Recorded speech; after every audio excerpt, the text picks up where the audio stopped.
Borrowing in October rose 11% from the year before. So was the sharp drop in September just a hiccup in an otherwise improving economy?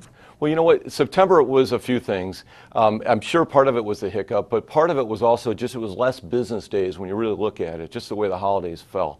And so that really affected some of the numbers. But the bigger important point is that October jumped 11%, as you said, and it could have gone either way. So we think an 11% jump is a really good sign of optimism. It's a big positive that small businesses found some profit-producing projects to put in business investment to work. And when they're investing like that, that means there's some optimism at these small companies. So possibly a turning point then.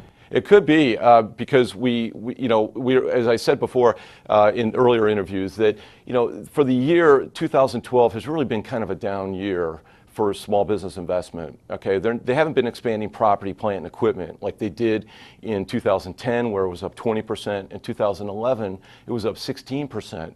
This year, it was really down about 6% through September. And so everybody was on hold. They were stalled. They were dormant. But now, with this jump, I think we're looking for some leadership. We're looking for some direction. And I think we hopefully can start to see it. So, Bill, you're seeing this return to risk, as you just mentioned. But are you seeing any signs of concern over the fiscal cliff that's generating all these headlines that might put a damper on borrowing or lending or hiring?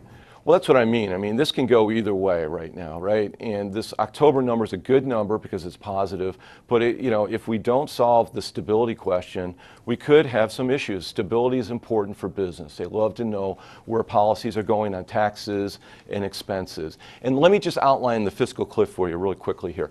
It's what we see when we run the scenario is a 4% drop in GDP. We see about a 9 or 10% unemployment rate, and we see the Dow Industrials, or the standard, the S&P 500 average, dropping to about 7,000. And under that scenario, the impact on small business is substantial.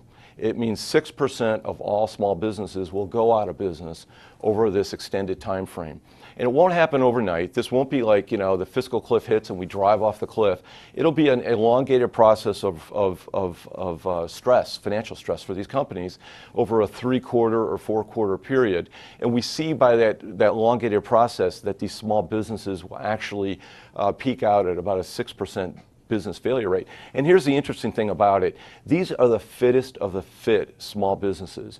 Kind of the weaker small businesses were kind of weeded out of the economy in '09, and these really strong small businesses have survived. And so when we see a 6% default rate or failure rate on these kind of fittest of the fit, it's a pretty severe impact on the small business community. And then the last impact is all those businesses that have high fixed expenses. The manufacturing companies that all onshored over the last several years have high fixed expense, or could, if they do have high fixed expense, they could be particularly hit hard by this new environment.